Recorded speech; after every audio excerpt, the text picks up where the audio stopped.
Who doesn't want to make money, or even better, easy money? Many people believe that stock market is a way to make easy money, while some people also think that it's just gambling, and they often end up losing money. But what many of us don't realize is that the very desire to make money, along with emotions like fear and greed, are the main reasons why most of the trading end up losing money.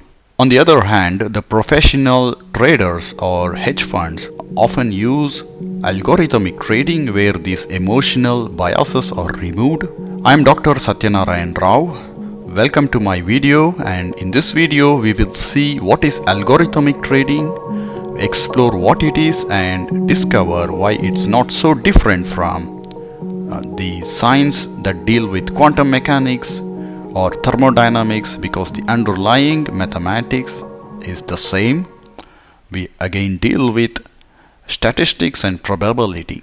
So we have actually evolved from the days where traders would shout buy and sell prices in stock market buildings to an era of programmatic tradings. It started in 1980s when computers began to assist in executing trades based on preset rules. So one example was portfolio insurance algorithms that was designed to automatically sell off stocks during market downturns to protect investors. And also during this period there was something introduced called as circuit breakers, which was again programs that was designed to make automatic pauses in trading, so that when extreme market crashes happens, the trades would pause to give market time to stabilize. And in 1990s and early 2000s, we had something called as electronic communication networks. These systems allowed trades to be executed electronically without the need of humans. So this actually reduced the latency or the delay in trade executions. So by 2010s we already had high frequency trading, and these trades were executed in milliseconds or even in microseconds, enabled by specialized hardwares known as FPGAs or field programmable gate arrays. These were a small circuit that was computable and would execute trades in milliseconds. And so these hardware upgrades then integrated machine learning algorithms into trading that allowed analyzing large volumes of data in real time. The natural language processing algorithms was initially developed to analyze text data, especially from news channels, social media, and other business articles, to extract market sentiments, what people think of a particular news. And immediately, based on sentiments, the algorithms, machine learning algorithms, would take decisions to execute the trade. And this is why market reacts so badly for any major news, because right now today 70 to 80% of trades around the major stock market in the world is actually driven by algorithms. Including this YouTube video, the algorithms drive the social media, and the social media drives the algorithmic trading. And this is how algorithms are becoming very powerful, because 80% of the trades are actually decided by algorithms. And we will see in this video common algorithms that are used for trading, and also the skills needed for an algorithmic trader. Because when I see any job opening in algorithmic trading, usually in hedge funds in Dubai or other places like financial places, I see the skills required are usually Python, C++, or even Linux and scientific computing. And if we see the mathematics, it's also similar to that of quantum mechanics or any computational physics topics, because we need machine learning, statistics, probabilistic theory, and stochastic modeling. Because market is ultimately driven by human emotions, and human emotions are actually can be modeled pretty good with stochastic and probabilistic models. And so let's go one by one with this topic covered. So here is the pipeline for algorithmic trading that is commonly used. And so first we have the market data processing, the signal generation, and then we have market trend analysis, and then finally trade execution. So I will explain each of these steps one by one. So in the market data analysis, in the first step, what we do is we start our data pipeline with the data from the stock market at every millisecond or even microsecond. So we capture raw market data from the stock exchanges. For instance, it could mean a stock like Tata Motors or Apple, and we might receive thousands of updates per second, each representing a new bid or an ask price.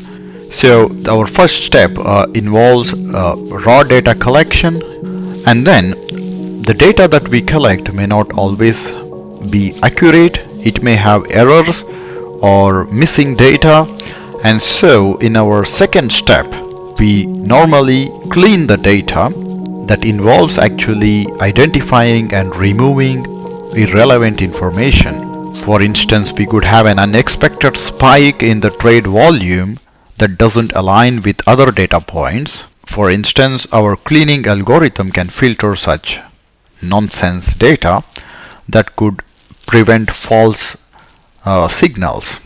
And finally, we have time series alignment, which involves actually, since we get data from different stock exchanges, it may come at different time, and so we have to group them and synchronize them so that each data has a unified timestamp so that our algorithm can work with. So when we have multiple exchanges with its own timestamp, we have to synchronize them, and so we use time series alignment as the third step in the market data processing. And when we see that the techniques that are applied here, including time series analysis or data cleaning, it's commonly used in various fields like in data science, weather modeling, and so it's very easy for a data scientist to actually transition to algorithmic trading because these steps are same, except the data now is the stock market, and our cleaning algorithm and data cleaning and time series alignment are in work. And so now we have a clean data. The next step is to actually generate signals that will inform our trading algorithm to take the trade actually. So after we process our market data, now we have a clean market data that comes from our stock exchange, and our cleaning algorithm and data cleaning and time series alignment are in work. And so now we have a clean data. The next step is to actually generate signals that will inform our trading algorithm to take the trade actually. So in the second step, in the statistical arbitrage, we check if two similar stocks, for example Tata Motors and Tata Steel, are moving in a similar fashion and there is a high correlation between these two stocks, and suddenly we see that one of the stock is going up while the other stock is stuck at the same price. This could mean that the other will eventually follow, and we can exploit it by selling one and buying the other. For instance, anticipating that the other will eventually follow the first one. And so this method, the statistical arbitrage stage, will have mathematical and statistical models to actually analyze patterns between different stock prices and see where we can have the advantage of taking the trades. So we have the statistical arbitrage where we identify and capitalize on price discrepancies between similar stocks, and basically we use techniques like mean reversal, principal component analysis, and other statistical techniques in this step. And then we have market microstructure, it's a subdomain in the signal generation where we study the details of trading processes, such as what kind of orders are placed, is it options or futures or cash market, and how fast these orders are placed. And so this will inform us. For instance, let's say we have an announcement by Tata Motors that their quarterly earnings is released, and this will definitely lead to large amount of buy and sell orders. So we need to analyze the order flow and trade execution speeds. This is what hedge funds do, because we don't want to place a large order that will be very obviously indicated in the market and that will affect unfavorable price movements. So if we see, that's why when FIIs or large hedge fund keep an order, they go in a stealthy mode. This block actually ensures that the algorithm which is responsible for order flow analysis, time series modeling, will allow that we place large orders without indicating it prior to that, and also analyze similar hedge funds that are doing that. And we also have another model like order book analysis. Here we analyze the order book, what kind of buy and sell orders. It also helps us identifying support and resistance level at microsecond or millisecond range. So we can anticipate from analyzing support and resistances where the price will move for the next time level. For instance, if we have lot of buy orders for Tata Motors at a particular price level, it will indicate a strong support, and so algorithm may decide to buy at this level. So these are the trading signals. Basically we generate buy or sell having these submodules. And we also do Fourier analysis in the signal generation. For example, the Fourier analysis helps us to break down our signal prices into frequencies, or these frequencies will give us the dominant cycles of buy and sell orders, and it will filter out noises or false patterns. I also made a video on Fourier series. You can check it out. And it's the same analysis actually used in digital signal processing or any other scientific discipline, including quantum computing. And so here in stock market high frequency trading, we do use Fourier transforms. For example, if we have Tata Steel's stock prices that reveal a weekly cycle or maybe a 5-second cycle at high frequency scale, or it tends to rise on Mondays, fall on Fridays, all these periodic patterns can be detected using Fourier transform and other kind of decompositions. So in the third step of our high frequency trading pipeline, we do an analysis on the market trend. So it basically contains a time series analysis part where we use the common techniques like LSTMs or ARIMA, all these common time series technique to actually look at the performance of different stocks and forecast them. For instance, these models can predict an upward trend, or the algorithm may decide to buy anticipating future gains or upward movement based on the past data. And we also have pattern recognition step here in the market trend analysis, where we apply neural networks and other machine learning techniques like support vector machines, SVM, random forest, decision trees, and other common machine learning algorithms at this step to actually analyze if we have any recurring patterns in our stock movement. For instance, if it detects a specific formation that historically leads to a price increase, a specific pattern, historically we see that if we have this kind of candles or patterns, we see a jump in the price. This step can actually detect that pattern, and then it can inform our algorithm to take the trade based on, we see this pattern, now go ahead and take the trade. because historically we have seen this pattern, and so the pattern recognition uses machine learning algorithm to detect any patterns, recurring patterns that signal a buy or a sell order. And then we also have volatility modeling in this domain, in the market trend analysis, where we actually detect for the degree of variations in stock prices to manage a risk. Basically, we detect prior that volatility is going to be high, and so we avoid taking large position size to avoid risk. And so we forecast for the volatility here, and we forecast for the patterns. We detect patterns here, and here we also detect the patterns based on the past time series data. And so together, these are the common techniques that are used in the market trend analysis. And finally, we have the trade execution part. So in the final step, we have the trade execution step. Again, we have many submodules here. The first submodule is we have order splitting, where actually we try to split large orders into smaller ones so that it's not detectable. As I already said, if we place a large order, then we risk showing it by having a large market movement.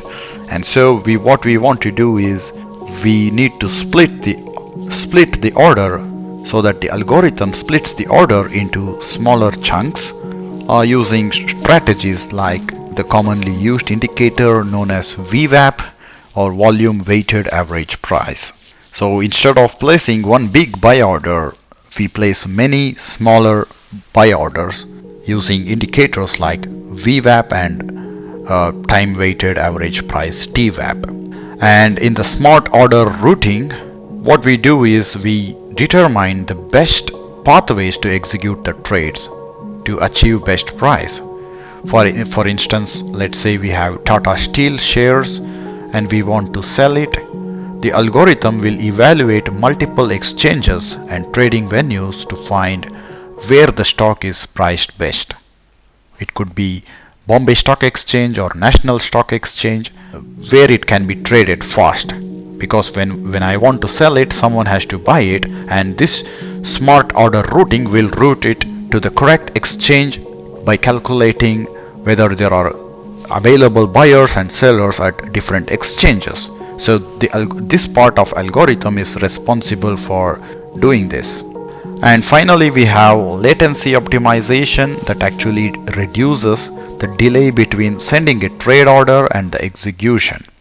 So for example, if I send a trade order, it has to be executed in a highly volatile market.